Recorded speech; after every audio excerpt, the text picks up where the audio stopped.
तो हेलो मित्रों, आज हम लोग भाषा की परिभाषा, भाषा के प्रकार तथा भाषा की विशेषताओं के बारे में जानेंगे।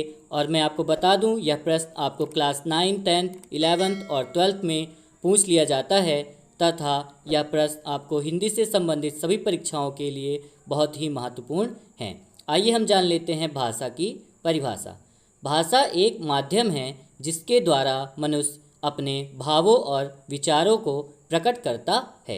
अर्थात हमारे अंदर जो भी भाव और विचार उत्पन्न होते हैं उसको प्रकट करने का माध्यम ही भाषा है।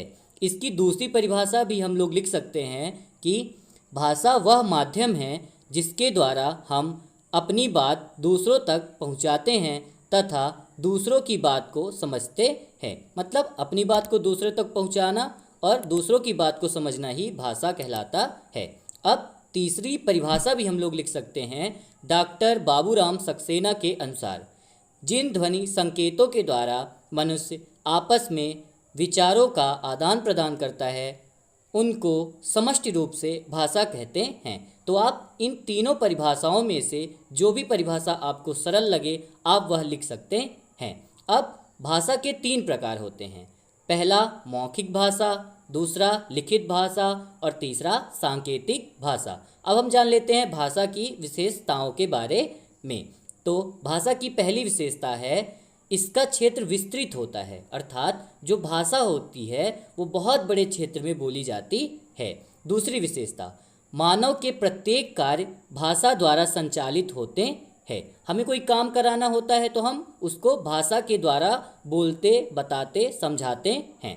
तीसरा, भाषा में कई बोलियां सम्मिलित होती हैं। तो भाषा में हमारी कई बोलियां सम्मिलित होती हैं, जैसे हिंदी, निमाड़ी, बघेली और भी कई बोलियां होती हैं। फिर चौथा, भाषा का संबंध मनुष्य से है।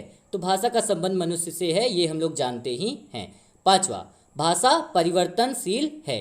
मतलब भाषा जो है, भाषा के जो शब्द होते हैं, भाषा जो होती है वो बदलती रहती हैं। छठवा, भाषा औपचारिकता, जिसको हम लोग शिष्टाचार बोलते हैं, का प्रतीक है। सातवां, भाषा कठिनता से सरलता की ओर उन्मुख होती है। जैसे जो भाषा होती है, जब आप छोटे होते हैं तो आपको कठिन लगती है, लेकिन जब आप बोलने लगते हैं तो वह आपको सरल लगने लग जाती है। आठवां, भाषा में साहित्य रचना अधिक होती है। तो यहाँ पे जो साहित्य रचना की जाती है वो भाषा में की जाती है। नौवां, भाषा एक व्यवस्था है जो अनुकरण से आती है।